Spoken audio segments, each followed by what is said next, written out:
What's going on, everyone? Darkside Phil here, and welcome to another edition of the Hateful Truth video game review series, where I give you maximum truth about my honest playthrough of the game and minimum bullshit regarding being influenced by the mainstream media, game publishers, or anything like that, where I wouldn't give you my completely truthful feelings about a game. And I think today's review may actually be one of the better examples of that. Namely being that this is a franchise game that obviously has a ridiculous amount of history behind it. When you hear the name, you say, wow, that's going to be a AAA must-own title, and really, you think you're really going to get your money's worth out of the game. Well, I really, honestly, in this case, think that something went awry. And I know it might get some controversy, I might get some flack for it, but I'm going to be honest with everyone. Today I'm talking about New Super Mario Bros. 2 for the Nintendo 3DS. Now, first of all, it's been quite a while since the release of New Super Mario Bros. 1. If I remember correctly, wasn't it 2006? I might be wrong, it might have been 2007, but we're talking 5 to 6 years since the release of the last New Super Mario Bros. Game. So it's been quite some time, and between then, what has really changed? Well, keep in mind you had a couple Super Mario Galaxy games. You actually had Super Mario 3D Land, which was just released back in very, very late 2011. And so to have New Super Mario Bros. 2 come out not even a year after the last Mario game, which was Super Mario 3D Land, was kind of odd. Usually there is a lot more space between Mario releases, and it was kind of like, seems like the game came out a little bit early.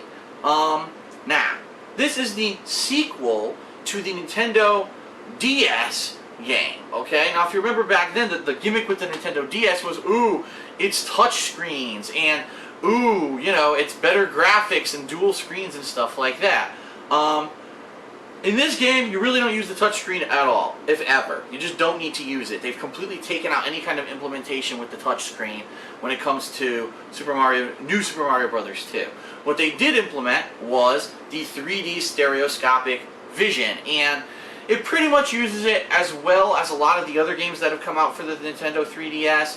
I would say not as well as Super Mario 3D Land, but I don't think that's necessarily a fault of this game. This game is meant to be the traditional Super Mario Bros. Side-scroller. It doesn't have those 3D top-down perspectives. It doesn't have, things that could really implement the 3D that well. Most of the time it's just Mario and Luigi looking like they're a little bit further ahead of everything going on in the background, and then maybe you have something in the foreground every once in a while. But for the most part, the 3D isn't really implemented to any kind of a crazy extent, certainly not as much as it was in Super Mario 3D Land, to the point where really it's not even needed, to be completely honest, okay?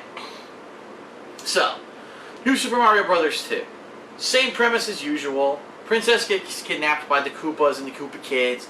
You have to go through a series of 6 different worlds, and there's actually 3 completely hidden worlds where it's similar to the layout of New Super Mario Bros. 1, or if you really want to go back to the old school roots, games like Super Mario Bros. 3 or Super Mario World, where you have this 2D top-down map that allows you to go through this world from start to finish, and you can either go through the normal path, which is beating the stages normally, and then get to the ghost house, or get to the tower, and then finally to the castle, and beat that level and go on to the next one.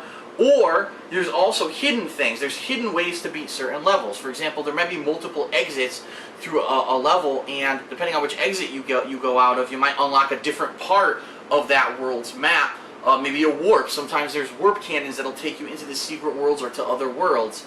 Or sometimes there's shortcuts that'll take you to other houses and such. Similarly, again, to Super Mario Bros. 3, to Super Mario World, to New Super Mario Bros. 1, there are mushroom houses, there are one-up houses, and there's a new kind of house in the game, okay? What these are, as you go through the game, during each stage that you complete, there are going to be 3 hidden star coins, and these star coins are basically collectibles in the game. The more you collect, the more secret stuff you can unlock. Well, in this case, in this game, the star coins are used to unlock the mushroom houses and the one-up houses. Now what these are if you're between stages, you can actually get a power-up. So let's say, uh-oh, I died on that last stage, or I came close to dying on Mini Mario, and I know I'm going to a new stage now, so I need a power-up. You can unlock one of these mushroom houses for 5 star coins, go inside, and pick up a power-up. And power-ups in this game range from the traditional, very traditional, like the growth mushroom, the leaf that it puts you in the raccoon suit so that you can fly, just like in Super Mario Bros. 3. The fire flower so you can shoot fireballs.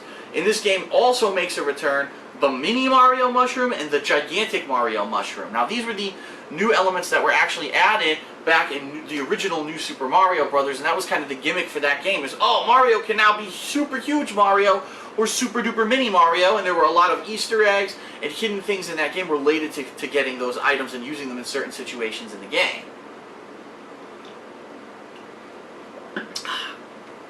In addition to that, you've got some new elements. There's actually the golden flower. So it's not a fire flower, it's a golden flower, where if you collect it, your entire body becomes encased in gold, and as you shoot fireballs, it actually turns bricks or enemies into coins. So you collect coins while you're doing this. And then there's pretty much the ultimate suit in the game. I think it's called the golden leaf or the golden raccoon suit. I'm not exactly sure. Maybe the gold tanuki suit. I'm not exactly sure 100% what they called it. But basically, it's Mario in his raccoon suit, but it's gleaming like silver and gold. And basically, he's invincible for the entire stage, as if he had touched a invincibility star. Okay. The only way he can die is falling in a bottomless pit, getting crushed, or hitting like lava that kills you instantly. But pretty much that item gets implemented if you keep failing at a stage repeatedly. I think it's like 5 to 10 deaths. The game will actually give you that so that you can easily beat the stage. However, if you beat the stage with this special suit on, you do not get credit for beating the stage, and later on there's actually some special things that you unlock, and you won't get them if you beat them with this special leaf. So it's a way to beat a stage you're stuck on, but there's still incentive to go back and rebeat that stage without this special leaf. That kind of makes it a little bit unfair for the game because you're invincible, you know? Okay, so I pretty much just mentioned all the power-ups and all the gimmicks and things about this game.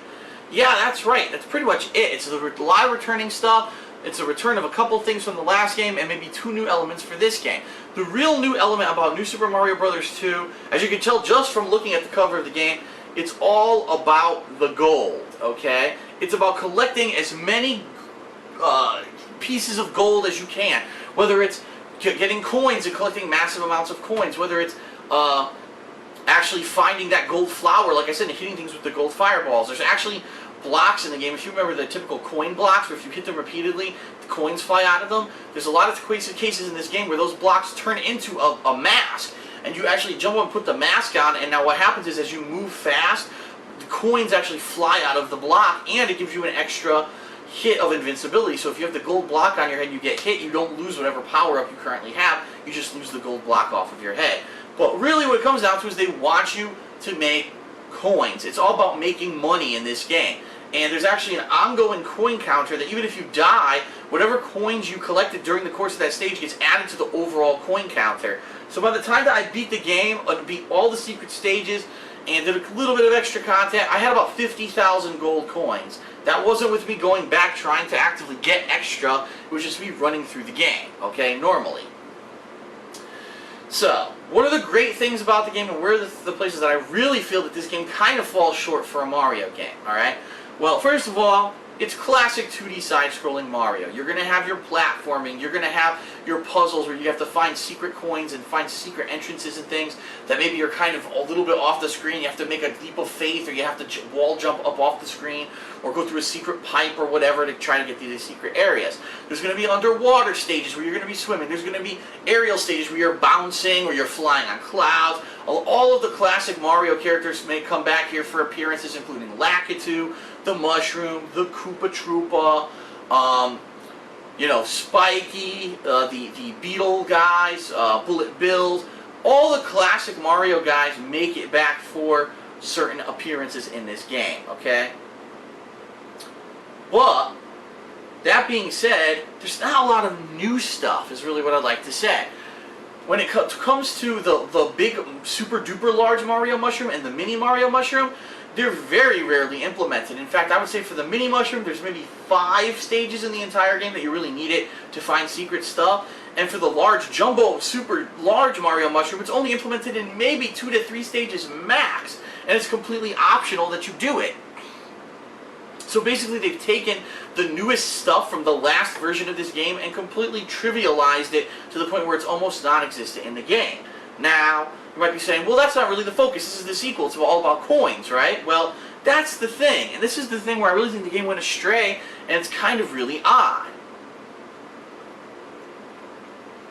It almost seems that the premise of the game gets a little bit distracted because, yeah, it's your typical Mario. Like I said, you're going to have ghost houses, just like in Super Mario Brothers or Super Mario World. You're going to have your fortresses, and then you're going to have your castles where you have to fight the Koopa Kids. And all that's in there, but really it seems like the premise is focused on trying to collect as many coins as possible.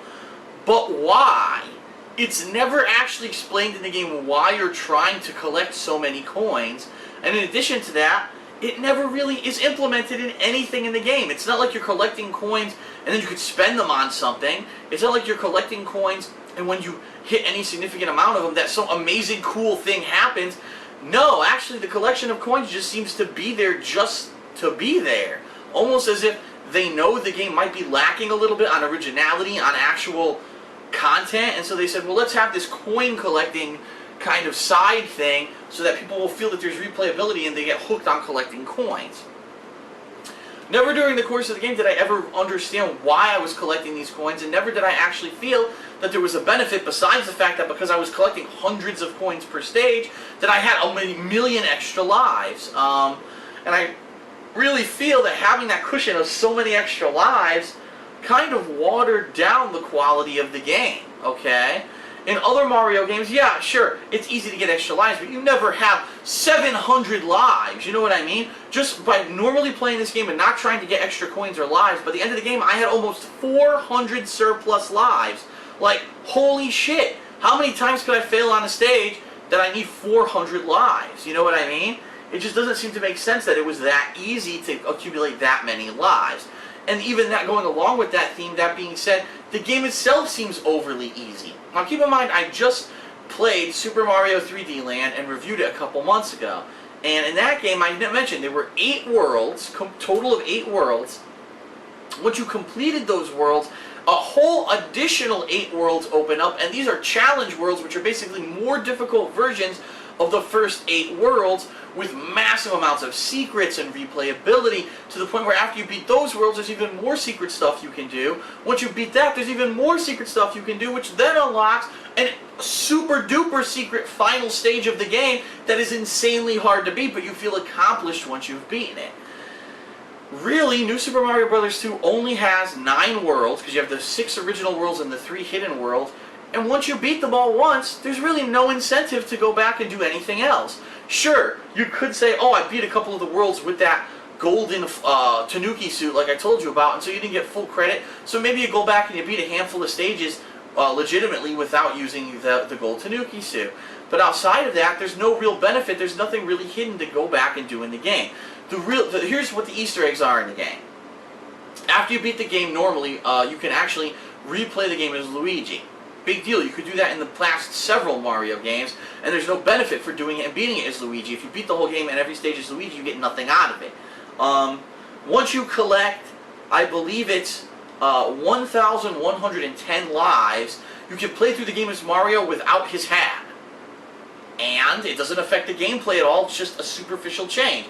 Similarly to that, when you collect something like 1,000,000 coins total, and then when you max out your counter at like 9,999,000 coins, you change the title screen of the game. So what? You know what I mean? Like, these are superficial, silly little changes that no one really will care about or even dedicate the amount of time. You know how long it would take to get 9 million coins in this game? Like I said, I beat the game and, you know, I only had 50,000. You'd be spending dozens of hours trying to find ways to abuse the game and get that many coins just to get a different title screen? Like, who gives a flaming fuck? So again, night and day from Super Mario 3D Land, where in Super Mario 3D Land, if you put in the additional time, you got a whole new 8 worlds with new remixed stages. You got extra challenges on top of extra challenges and massive replayability. In this game, once you beat all 9 worlds, there's really no reason to ever play it again. And as I said, never really did I even really feel challenged playing the game. Sure, I died a few times, but I don't think I ever died more than maybe 3 times on one stage. Even the Koopa Kids, who were supposed to be the bosses of the game, were overly easy. Like, I don't think I ever died more than once against any Koopa Kid in the entire game. So I don't understand what they were going for. Maybe they were trying to find a game that was easier for little kids, which is fine. But again, take a look at a game like Super Mario 3. I'm sorry to beat a dead horse, but Super Mario 3D Land, that came out less than a year ago, had 8 stages that were pretty easy and were geared towards kids. But once you beat those stages, you got 8 new stages that were way more challenging for more advanced gamers, for adults. And that's really where I feel they should have done with this. Okay, so you beat the regular stages. Well, if you get a certain amount of coins, you unlock the super rare, coin worlds where it's really difficult and you have to do certain things, and, similar to what they did with the last game, they did do that here. So really, when it comes down to it, once you beat the game once, that's pretty much it. And that's disappointing. And even with the new things that they've added, like I said, the golden flower where you can turn blocks into coins, really falls flat, because who cares that you can do that when really there's no reason to collect coins besides to get extra lives, and you end up with so many extra lives the game becomes overly easy. There's no risk. You will take the risk of jumping off on a ledge to a bottomless pit to see if there's a secret there, because you don't care. You've got 200 surplus lives, so who gives a shit if you waste 10 on this stage trying to find some secrets. And in addition to all that, most of the secrets in the game are actually pretty easy to find if you've played Mario games recently. The only way that I could see people having major difficulty finding some of the secret stuff in this game is if you've never played a Mario game before and you don't understand how the worlds work. Very similar to New Super Mario Bros. 1, with less implementation, in my opinion, of the newer things. I think the New Super Mario Bros. 1 did a better job of implementing the giant Mario, the mini Mario, the newer stuff for that game. This game, with just the coin element, really doesn't matter. Now, in addition to just the single-player campaign, there is, supposedly, co-op play, where you can play the whole campaign as 2 players. Problem: it's only for local players, meaning you need to actually have a friend or someone who has another 3DS sitting next to you so that you guys can play the game 2-player. And by the way, both players need to own a copy of the game. It explicitly states in the instruction booklet, both players need to own the game. So, really, in an age where you've got games like Mario Kart 7 that's fully online, if you're going to have a co-op feature, you should probably have an online implementation. Nintendo skimped out and didn't put that in, so I never played the co-op play. I never will play the co-op play. I don't think it adds anything to the game. You know what I mean? How often are you ever going to be sitting here with a friend or someone, and we're just going to sit here and play through the whole game together locally, sitting next to each other? That's never going to happen. Ideally, it would have been cool if you could have went online and whenever you were ready to play, find someone, match up with them, and play the game online. Didn't happen. So really lame right there. The only other additional thing in this game is called Coin Rush Mode, which you actually unlock when you beat the game, and then you subsequently unlock the secret stages of the game, the Mushroom World, the Flower World, and the Star World. And what these Coin Rush mode is it's like a time trial where you're trying to survive a gauntlet of stages within a certain allotted period of time, while you also are collecting as many coins as you can. So, for example, it may be a stage from World 1, a stage from World 2, and then the castle stage from the Mushroom World, okay? And so your goal is to not die at all. If you die, you fail instantly, and you have to retry. And you have to beat one level from each of those, collecting as many coins as possible without dying. And then once you do, you basically get scored off of it. And what they say is you can make this available as your high score. When you go out and you go to other places where people have this game, you'll all compare scores, and some cool street pass stuff will happen. But really, I played maybe 2 of the stages. There's no reason to play the mode at all. It doesn't unlock anything additional. There's no incentive to even play it. And then once you've beaten the game, there's no reason to do a time trial mode to do that. Like, it's just not interesting. You already played these stages. You already beaten them. You don't want to play them again trying to collect as many coins as possible within a time limit. It's not even fun. Again, if there was some reward, okay, beat all the coin rush stages and you unlock some new world where you can have 10 new stages, fine, then I'll do it. But there was no reason to do it. It's not fun. So really what you have is 9 worlds of gameplay, no replayability, co-op play that no one's really ever going to experience, and a coin rush mode that's worthless. this game isn't very good. I was very disappointed with this game because I was playing it like, ah, it's okay, it's typical Mario, and then I started to get bored. Next thing I knew, the game was over. And when I do play these games, I do attempt to be completionist, so just so everyone knows, I did beat every stage in the game, I did find every secret exit in the game, I collected every single special coin in the game, unlocked every single mushroom house and all that, and I beat every stage legitimately, meaning if I had beaten the stage with that golden Tanuki suit, I went back and re-beat it with a normal Mario. So I did all of the gameplay challenges that were possible in the game, and I don't think I got half as much gameplay out of this as I did out of Super Mario 3D Land. So, really kind of disappointed. For a AAA title, you know, first party title, you're expecting something big. I was really expecting a jump, an improvement from New Super Mario Bros. 1, and it's just not there. The whole new thing, the new implementation of a gameplay of trying to collect coins falls flat when there's really no reason to do it. And I was very disappointed with this game. So, New Super Mario Bros. 2. Obviously, if you're a fan of platforming, 2D platforming, if you're a fan of Super Mario Brothers, you're going to enjoy the game. Don't get me wrong. It's not a game where you feel like, oh, I got robbed or anything like that. It's just a shame that other recent Mario games have had so much content, and this one really doesn't. And for some reason, the new gameplay element doesn't really make sense. Usually Mario games, they have revolutionary new elements they put into them, and they're really neat, you know? New Super Mario Brothers, like I said, had the giant Mario, the mini Mario, and it had touchscreen capabilities. Super Mario 3D Land made amazing utilization of the 3D capabilities of the Nintendo 3DS. New Super Mario Bros. 2 really doesn't have anything new for it that makes it interesting. It's a 2D side-scrolling Mario game. A couple new things are attempted that really aren't that interesting.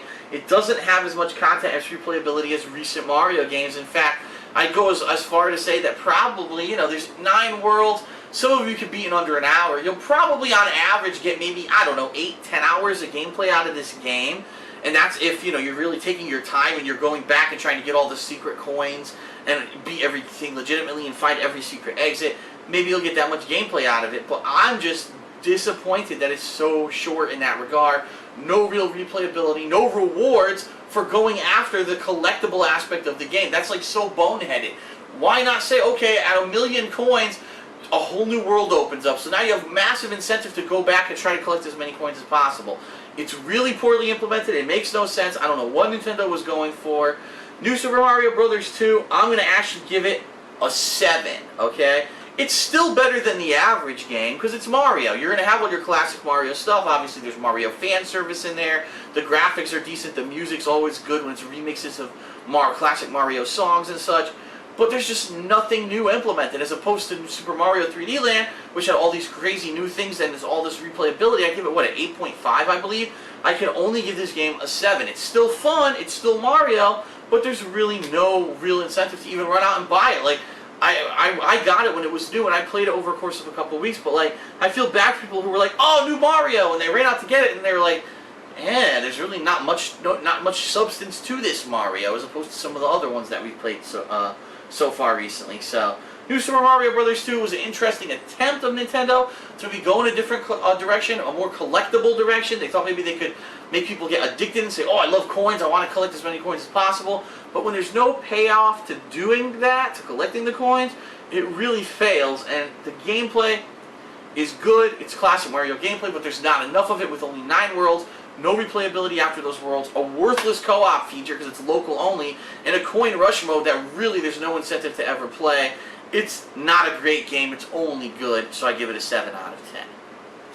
Okay, so I hope that my review for New Super Mario Bros. 2 gave you enough information to make a judgment for yourself whether or not you want to check it out.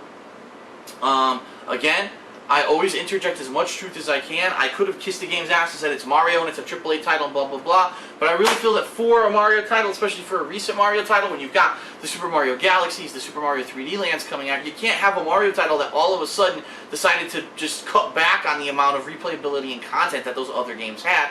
It really is a sad thing to see, and that's why I have to be honest with everyone, explain to everyone the feelings that I'm feeling, and not just overblow it and say, oh, it's a Mario game, it's great, you know what I mean? It's good, but it's just not as good as recent ones. It doesn't deserve a better score than a 7, in my opinion. So, That's it for this episode of The Hateful Truth. I hope you've enjoyed it, and I hope you found it informative, and I will see you next time. Thanks.